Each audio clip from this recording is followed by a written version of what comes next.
Alrighty. Hello, everyone. Now, welcome to our non-Jewish Hasidus class. It's Hasidus, but I try to gear it towards non-Jews. And we are studying lessons in Tanya. Uh, we just finished chapter 27 last week, and we're going to be going over 28 this week.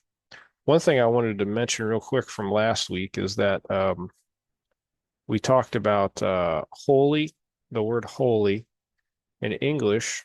When I was just going over a text with a rabbi here, and he was teaching, which looking back, I kind of knew this, but I forgot it, which is that holy just means holy, not just, but holy means separate or to separate.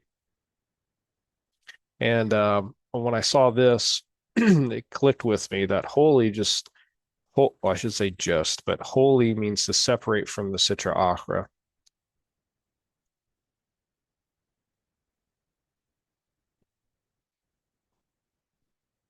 Alrighty, we're gonna go into 28 here and see if I can get my video back. Okay, Parak 28, chapter 28 here. In the previous chapter, the Alter Rebbe taught that the Benoni should not be distressed by the occurrence of sinful thoughts in his mind. On the contrary, he ought to rejoice, for by repulsing these thoughts and promptly averting his mind from them, he fulfills the commandment of not going astray after one's heart, and thereby crushes the spirit of the Sitra Achra, consequently causing intense divine pleasure. However, this reasoning can only be applied when such thoughts occur to the Benoni while engaged in his material pursuits. If, however, they occur to him while occupied in the service of God, example, while praying or studying the Torah, they are certainly no cause for rejoicing, since they distract him from his divine service. How is he to deal with them in this case?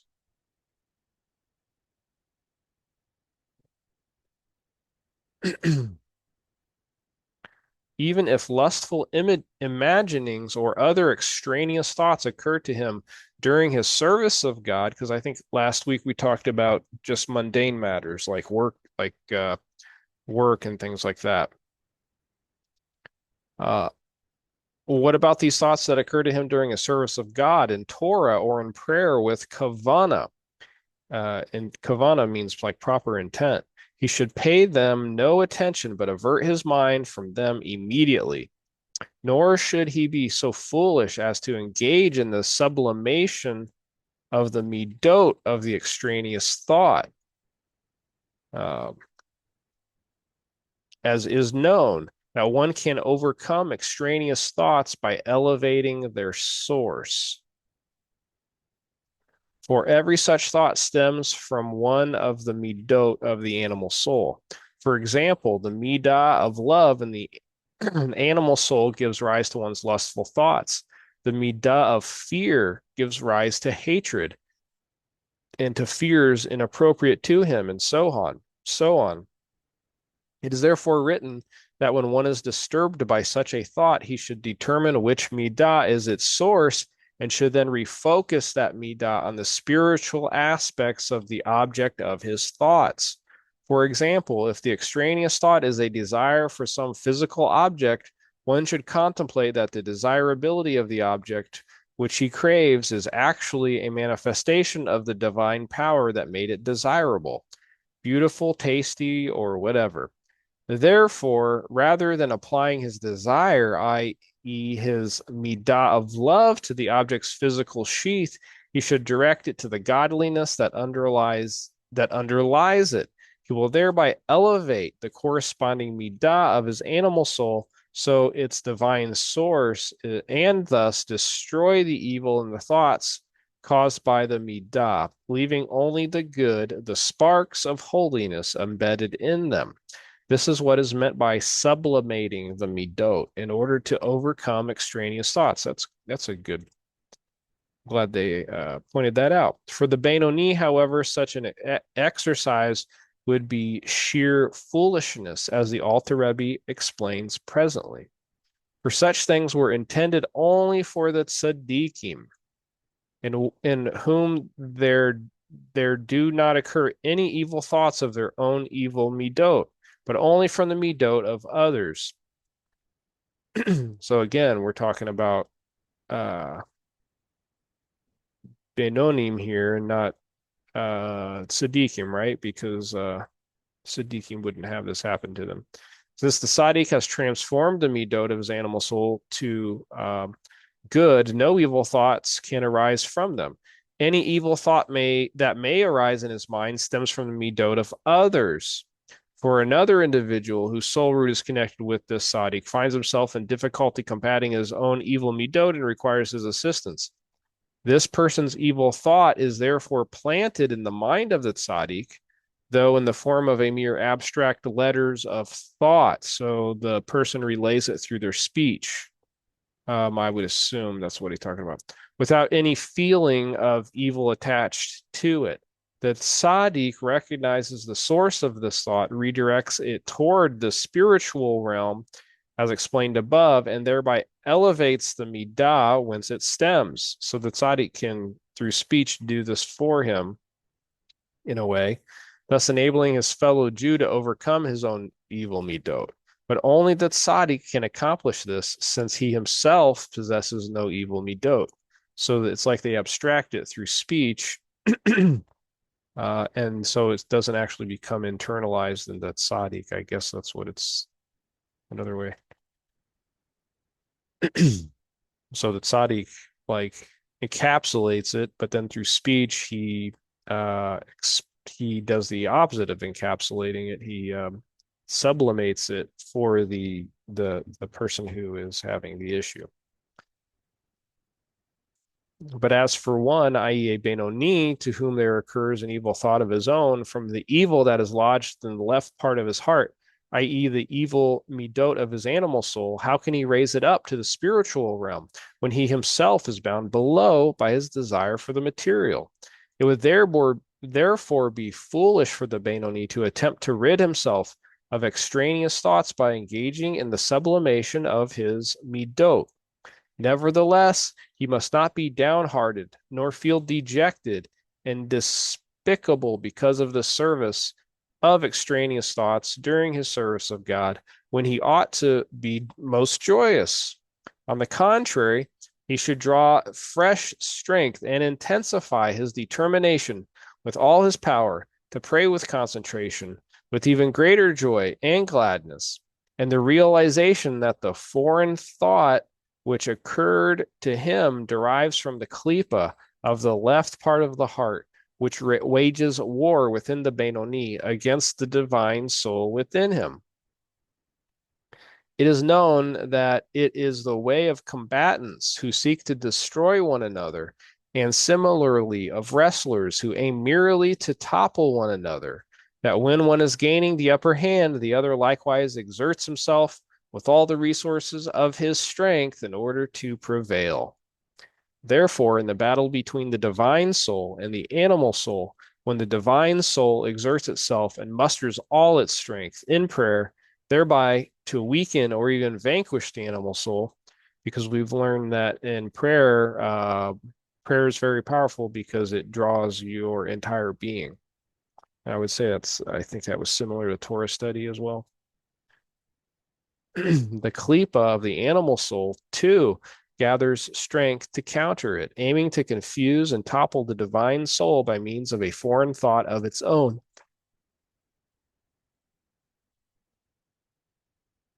The animal soul, sensing danger in the divine soul's increased efforts in prayer with devotion, contrives to jar one's concentration by conjuring up assorted foreign thoughts in his mind.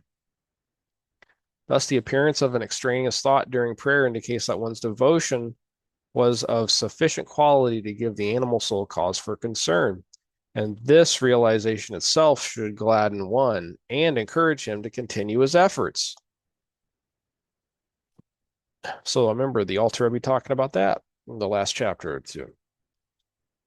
Like he's getting beat down, so just like if you can sense it, then to keep doing it because it's working.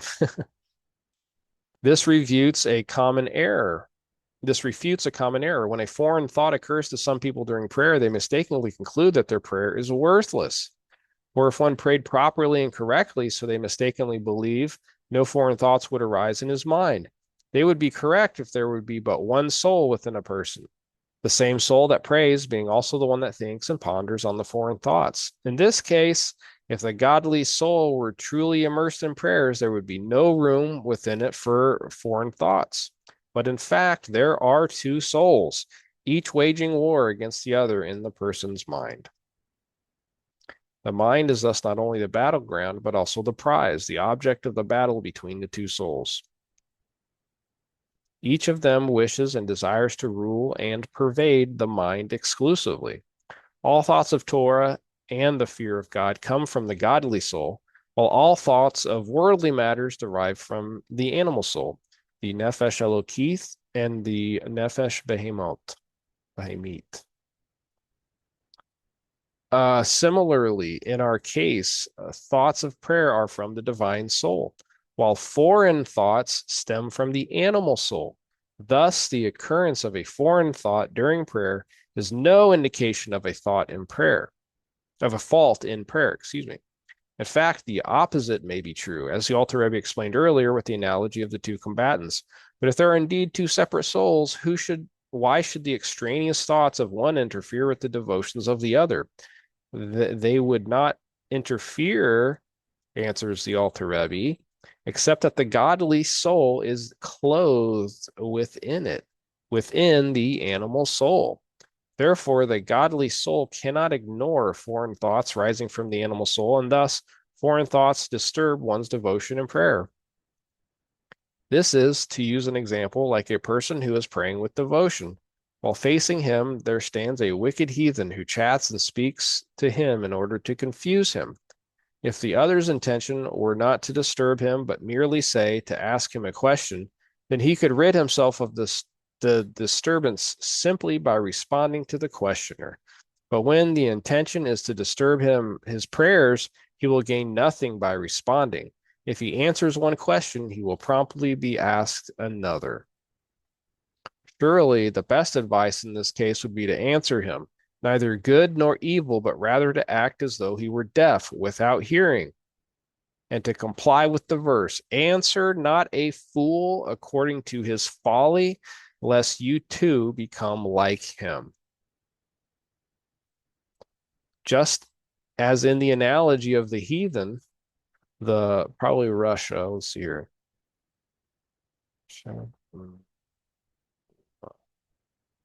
Mm, no. Oh, no, this is Lessons of Tanya. This is not the light text is Lessons in Tanya, the commentary, not the bold, which is the Tanya. Just as in the analogy of the heathen who disturbs one during prayer, so too, when foreign thoughts enter one's mind while praying, he should answer nothing at all, nor should he engage in argument against a foreign thought, i.e., he should not occupy himself in mental discussions on the best strategy for countering the foreign thought. For he who wrestles with a filthy person is bound to become soiled himself. There's a phrase, lie down with dogs and you get fleas. Similarly, is the process of fighting the foreign thought. One's mind becomes filled and tainted by it. He should therefore not seek to grapple with it. So don't grapple it. Don't actually engage it. Instead, he should pretend not to hear nor not to know nor hear the foreign thoughts that occur to him. He should dismiss them from his mind and strengthen still more the power of his concentration.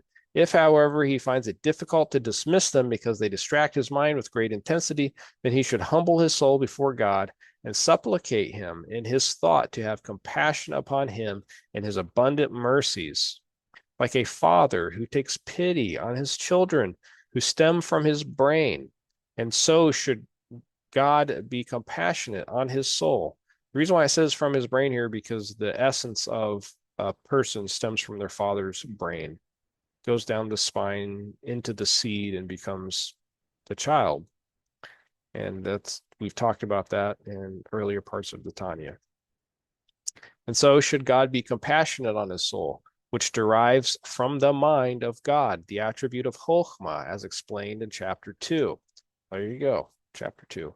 To rescue it from the turbulent waters, i.e., the thoughts which disturb the soul. This he should do for his own sake, since truly his people are a part of the Lord.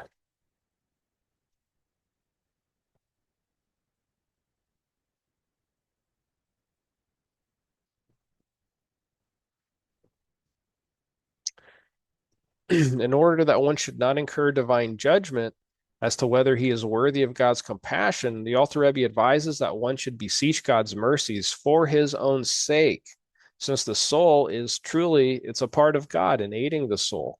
In aiding the soul, he actually helps himself, so to speak. The question of whether one is deserving of such aid thus becomes irrelevant. Another interpretation sees the words that he should do for his own sake, not as part of the worshiper's plea, but as a guarantee. God will certainly come to the aid of one who entreats him, and certainly will rescue his soul from the turbulent waters. This is for his own sake, for the soul is veritably a part of God. Well, that was the end of chapter 28. We're only 15 minutes in, so let's see, let's go ahead and do this chapter. I'm going to end the recording, and then we're going to start another chapter.